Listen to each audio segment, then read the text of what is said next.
Welcome into Sportsmemo's betting podcast for Friday, April 26th. Talk a little NFL draft. We got NBA playoffs, both tonight's games and tomorrow's games, and some MLB at the end. Teddy Covers, welcome into the podcast. How you doing? Hey, buddy, I'm doing okay. I'd be happier if the Nuggets would have won last night. Had a big play on Denver, and they unfortunately had a really ugly start to the fourth quarter. That has me less than 100% happy today. All that being said, I'm doing all right. Drew, how about yourself? I'm doing good. I'm excited to get your opinion on both the NBA and MLB games. But first, wanted to start off with the NFL draft, man. Kyler Murray, minus 400 to be the first pick. You could just see it coming, man. Even laying the wood there. That was the bet of the NFL draft, in my opinion. How did you view it last night? Well, I mean, the first three picks, no issues whatsoever. Obviously, Kyler Murray, number one. He opened as low as 140, minus 140. He closed it high, like minus 2,000 in some spots. Right. That was certainly one. We talk about some of the betting results from the draft. Let's go through a couple of these. Over under Dwayne Haskins obviously goes over 6.5 at some books. He was 13.5, over 13.5 at Westgate. Westgate made a bunch of money on that prop. Under 3.5 quarterbacks taken in the first round. That was a plus price. Murray, Jones, Haskins go in the first round. The over in that one was as high as minus 350. Under 1.5 running backs taken in the first round. That was minus 600. Josh Jacobs, the only one taken there. The Raiders went for the RB. Alabama players drafted in the first round, over 2.5. Quinnen Williams, Jonah Williams, Josh Jacobs. They get to 3. SEC players stay under 11.5 in the first round. Only 9 SEC guys go in the first round. Defensive players versus offensive players. Defensive minus 2.5. 18 defenders, 14 on the offensive side. The minus 2.5 for the defense covers. So really some interesting stuff to talk about for the draft. But for God's sakes, as a fan, as a bettor, the first round is not the whole draft. And when you look at how, where do the championship teams come from? How do the Seahawks go from garbage to championship contenders every year? The Patriots, and how they maintain this. It's not about who you take at the top of the draft. It's the quality of the draft, day 2 and day 3. You get your star power up top. You get your quality depth lower, so don't overreact to what we saw in the first round of the draft yesterday. All that being said, yes, we can make fun of the Giants for taking a quarterback at number 6 that they could have grabbed at 17. Yeah, absolutely, Teddy. I mean, that was the pick of the draft that was head-scratching. I mean, in my opinion, him at Duke, I watched a bunch of his games, Teddy. He was good, but, I mean, to say he's a top 10 draft pick, I just don't see it. I'm with you 100%. Okay, you and I both. I mean, we're guys that watch college football every weekend, okay? And I watched this quarterback play for 4 years. And at no point was I saying, yeah, he looks like a first rounder. Yeah, he's going to be the next Manning. No. So good luck, Giants. The Cutcliffe magic comes through, I guess, in terms of the perception of Jones. But this is going to be one of these, Manning versus Leaf kind of situations. When you talk about Haskins versus Jones, these are two guys whose careers are going to be matched up against one another, even though they weren't taken, 1-2 like Manning and Leaf were. It's still, hey, here's the QB. No, there's the other QB. We went for that guy. So the Haskins-Jones spot is going to be very interesting. And, of course, we still have Arizona with their first-round QB from last year and Josh Rosen, who nobody seems to want anymore. Talk about a guy who was simply devalued off a bad rookie season. Josh Rosen, I don't even see any takers yet for him. Maybe I feel like he ends up in Miami, but I'm not sure of that yet. Yeah, and when you start talking about not seeing any takers, and people are talking Miami, but I mean, if Miami's smart, if there's nobody else on the market, man, I would lowball the heck out of Arizona. But at the same time, from Arizona's side, a backup quarterback is valuable in the NFL, especially nowadays. So not at first round money. Remember, they're paying Rosen. And it's not like Arizona's got a ton of salary cap issues right now. They could absolutely keep Josh Rosen on the roster. I don't know that they're going to do that. Okay, so there's no chance. You think that they'll just take the highest offer no matter what it is? I don't think that you want last year's number 1 sitting on your bench behind this year's number 1. I don't think it's a good thing for team chemistry. Yeah, I don't know what Rosen is really like off the field. I mean, would he be a team-first kind of guy, or would it be... Well, let's put it this way. He unfollowed the Arizona Cardinals on Instagram last night. Oh, that's big. On Instagram. I got you, Teddy. Well, no, good stuff. And guys, remember, Teddy covers season over/under win report. We'll post it up here on Sportsmemo in the coming days, coming weeks, and likely release in July. Also, his NFL, college football full season up at sportsmemo.com. Check it out. Teddy knows the NFL and college football very well. The NFL as good as anybody in the business. And a coupon code for the podcast, covers 199. That's covers 199 at checkout. Will give you his 30-day all access, all MLB plays, all NBA playoff plays for just $199. That's covers 199 at checkout. Teddy, let's talk some NBA playoffs. Tonight's game, we got Golden State at the LA Clippers. Looks like 231.5 being the total right now. Some under money coming in. Also minus 10 pretty much across the board. That's the Warriors laying on the road. Yeah, early money for the Warriors, early money for the under. And you can understand the concept behind both of those wagers, certainly. Golden State off. I mean, you don't want to call it an embarrassing game. Clips played really well. Everybody for the Clips played really well. Certainly on the offensive end of the court, to get that shocking Game 5 victory and extend this series. We saw the Warriors in a comparable spot. Obviously, Game 3. That was pretty one-sided. And, a game that was all but over by halftime. So you can understand why Golden State's taking the money. The under money has surprised me, I guess, a little bit. But you have to think that there are a couple factors in play. One, as the series progresses, each team knows what the other team wants to do a little bit more. Two, those two teams were insane from the free throw line the other night. They shot better than 90% between them. That's not likely to be as high a shooting percentage in this game. And of course, the adjustments that the Warriors are capable of making defensively. Some of the quotes out of Golden State. Steph Curry, not what we're used to, but there's no panic at all. Our message to each other going into Game 6 is, would have loved to come in and win 4 straight, close it out Wednesday. Doesn't change what the goal is. The goal is to win 4 games, we run to the next series, and start it all over again. That's not necessarily a let's lay double digits on the road type of thing. And obviously the Clips, they shot 57% from the floor in Game 2 and then rallied and came back and shot 37% in Game 3. Doc Rivers talking about that. We learned a lesson, and the Warriors taught it to us. They're a great teacher for us. I don't think a lot of people thought a Game 6 would happen, but I think our guys did, and that's all that mattered. The Clips aren't short on talent. They're short on championship level talent, perhaps, but boy, the benches. Lou Williams, Montrezl Harrell have been monsters in this series, and they're capable of covering point spreads. They're capable of putting the biscuit in the basket. Steph Curry, more of him. They have talent all over the floor. They got guys that can knock down shots, and their bench been talked about all year. What Montrezl and Lou bring. We have to take those away the best we can. Normally, you think about Golden State off a loss, and you start thinking about unders. Certainly off a bad defensive performance in a game in which the Clips had a whole lot of good looks and made a whole lot of good looks. I wouldn't argue with the concept of expecting Golden State to bring something defensively tonight. Question is whether the Clips are going to be able to bring anything on D. And obviously, we talk about laying double digits in a series where, the Warriors have been the better team, but have they fully dominated? Sidewise, I don't know what to do with this one. I'm not stepping in front of Golden State, but I think the price is high, and I don't think there's any value on that Warriors side. So I'm involved in the total. You can get that right now at sportsmemo.com for tonight, only $20. And Teddy, we got 2 more games on Saturday. Let's break them down right now. We got 7:30 p.m. Eastern, 4:30 Pacific here. Philadelphia at Toronto. This one on TNT Saturday night. 222.5 the total. Minus 5.5. That's Toronto laying at home. That's a bookmaker. -6 pretty much everywhere else. What are you thinking here, Philadelphia, Toronto? Well, I mean, the Raptors still haven't solved that Game 1 issue.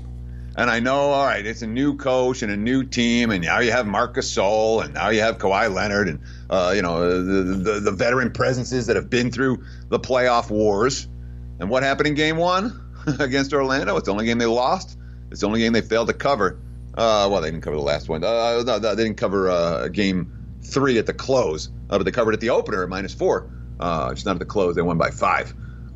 So it's certainly a Toronto team that when it comes to depth, there's no comparison between these two squads. The Raptors bench is supposed to really badly outplay the 76ers bench in this ballgame. I mean, and you look at the Sixers bench, Marjanovic. He's someone who is capable of filling in for Embiid at times, but the good teams can exploit his weaknesses. I think Toronto will be able to do that. You say McConnell. Can McConnell come in and play the point effectively off the bench? Are Mike Scott and James Ennis going to be hitting threes off the bench? We know about that Sixers star power. Yeah. But at this stage, the Raptors can match that star power in many ways, with Kawhi, with Siakam, with Lowry, with Gasol, with Ibaka. They've got studs on that team. Toronto certainly has the deeper of the two benches, but when it comes to game one, I'm very reluctant to lay a price with the Raptors. Kyle Lowry, again, scoreless in the opener against Orlando, a game they lost straight up. We'll see if they figured out those game one problems. But it's certainly a series in which, the NBA wants Philadelphia more than Toronto. I'll just leave it at that. We've yet to see a Canadian team play in the finals. It'd be interesting to see what the ratings are for the Canadian team in the finals. But of the two Eastern Conference series, we're certainly seeing a lot more betting support for Philadelphia than we are for Boston on the series prices. And Teddy, are you throwing the NBA wants one team more than the other as a talking point, or are you bringing that into your handicap? It's in the back of my mind when it comes to a crucial game. It's not something I'm going to make a bet on solely for that reason, but it's something that I will absolutely keep in the back of my mind throughout the series. Good stuff, Teddy. We got the late night game here. San Antonio at Denver tomorrow night. We're talking Saturday, April 27th. We got 209 being the total. -6 pretty much across the board. There are -5.5s out there. Denver laying at home, seeing one at BetOnline, one at Pinnacle right now. But Teddy, we got San Antonio, Denver to finish up the NBA breakdowns. What are you thinking here? Well, the markets are, this has been the only series, it's the only truly competitive series in the first round. And it's been the only series where one team made some adjustments and then the other team was able to counter-adjust. That's what we saw from the Spurs last night. What Denver did defensively against San Antonio, what Mike Malone was able to cook up, was really smart. And all of a sudden, Derek White, who went nuts in the Game 3 win for the Spurs, was badly contained Game 4 and Game 5. Well, last night, San Antonio and the veterans came out. With DeRozan and Aldridge, the veterans came out and really set the tone. And everybody else stepped up. All 5 Spurs starters shot better than 50% from the floor. Their bench had a huge game. San Antonio played as well as they could play in game number 6. That makes me very nervous about game number 7 as they travel back up to Denver, because I do think the Nuggets are the better of these two teams. But again, Denver's defense broke down last night in a way that I did not expect. So my enthusiasm for the Nuggets is a little bit tempered because I'm concerned about that defensive effort. When all 5 starters get in double digits, that means San Antonio's doing something right. That's Popovich working the film room. Let's give him credit. Certainly the Spurs, not an easy out for Denver. And a Nuggets team that has no closeout experience whatsoever. That was on display last night as well. The quotes from Jokic, who had the best, he can't play any better than he did last night. He's like, well, Game 7 is going to be tougher, even tougher than Game 6 was. We know it. We have not yet been able to achieve this closeout. So when you talk about the market starting to steam on Denver a little bit now, you talked about the 5.5s getting bought up. I'm seeing mostly 6s out there right now. I do think the Nuggets are the better team. I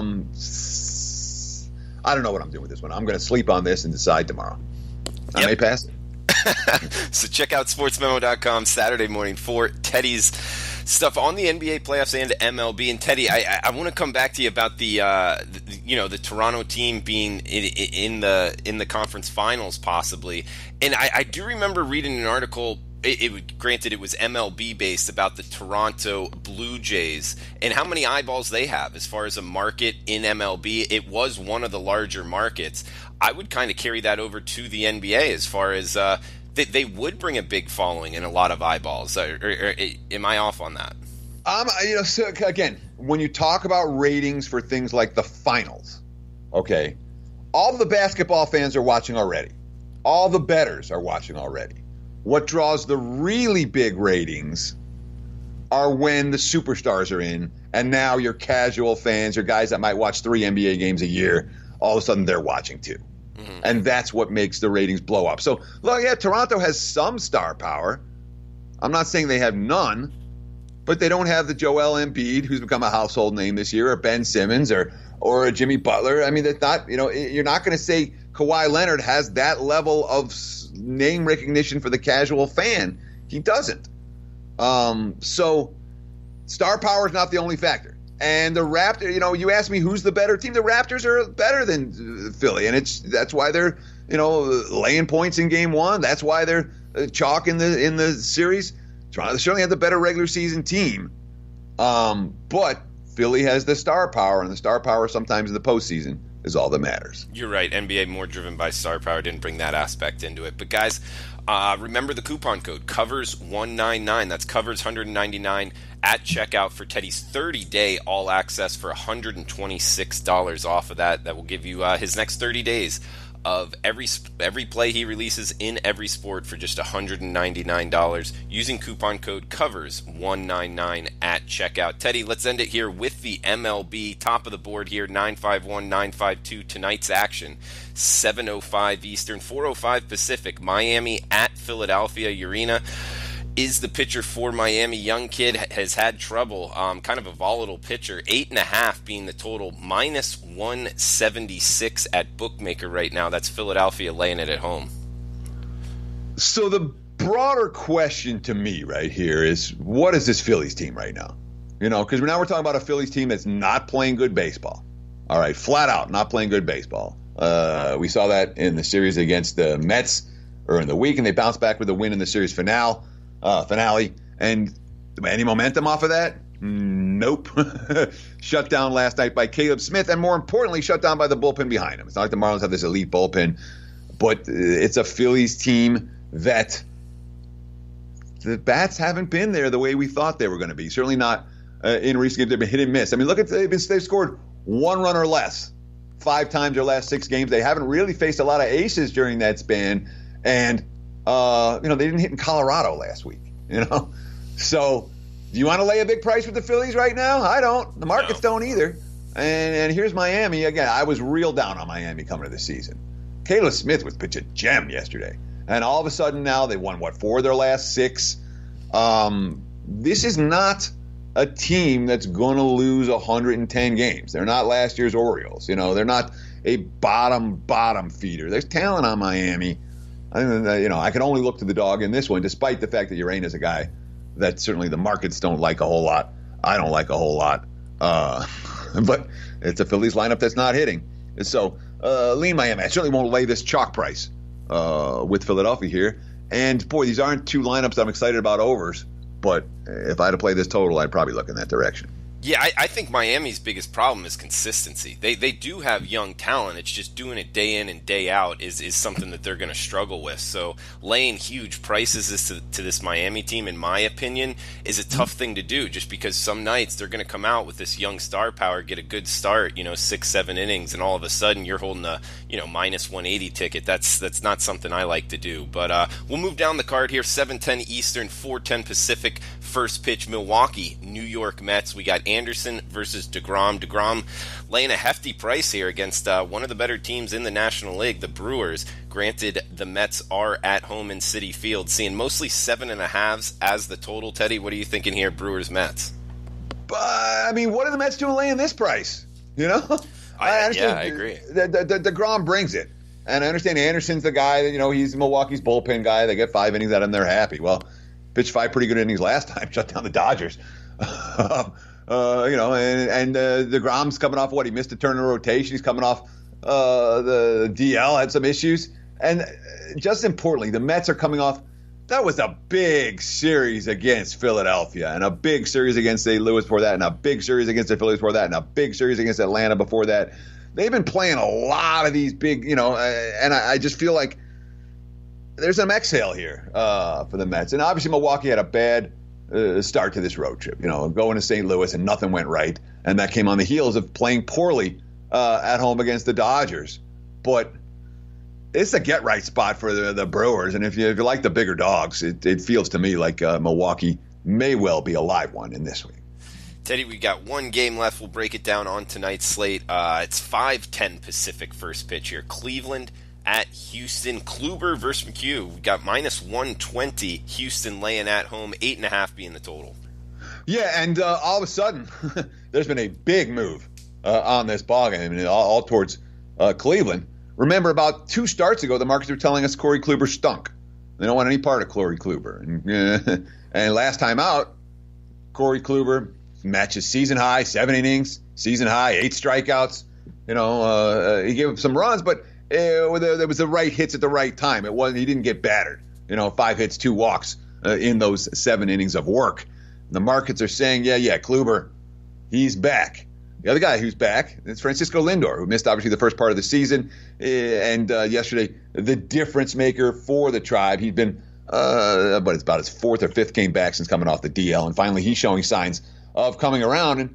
And more than anything, I mean, this has been a huge move. Remember, this guy opened as high as minus 155 last night. Now we're looking at minus 120 or lower in a lot of spots. Where there's Kluber support, there's Lindor support, and there's a matter of fact that Cleveland showed yesterday, hey, you can't give us a big price. They had Bauer priced, what, plus 160, plus 170 yesterday, and the Tribe were like, no. And I think at least some of the movement in the betting markets this morning had to do with the fact that there's the thought process that Cleveland shouldn't be that big of a dog with Kluber on the hill. At this price, I don't know if I still argue. I mean, at this price, you missed the best of the number with the Indians. All that being said, I'm not really excited about laying with Houston, despite their tremendous record at home so far this season. He's Teddy Covers on Twitter at Teddy_Covers. I'm Drew Martin on Twitter at DrewMartinBets. Always feel free to reach out to us. Any questions you have, want answered on the podcast. Love to do it next time we have Teddy on. Next week, every week, he's on the podcast, a regular here on Sportsmemo podcast. We got Teddy's Cubs versus D-backs play tonight on sportsmemo.com. That play just $20. Also the Warriors versus Clippers. Top total for $20 as well. Teddy, anything else you want to throw out before we shut this down? Hey, thanks for listening, guys. Enjoy your weekend. Best of luck. And we'll talk to you guys next week. All right, Teddy, thanks for the time. And guys, have a fun, safe weekend. Best of luck with your bets. We'll talk next week.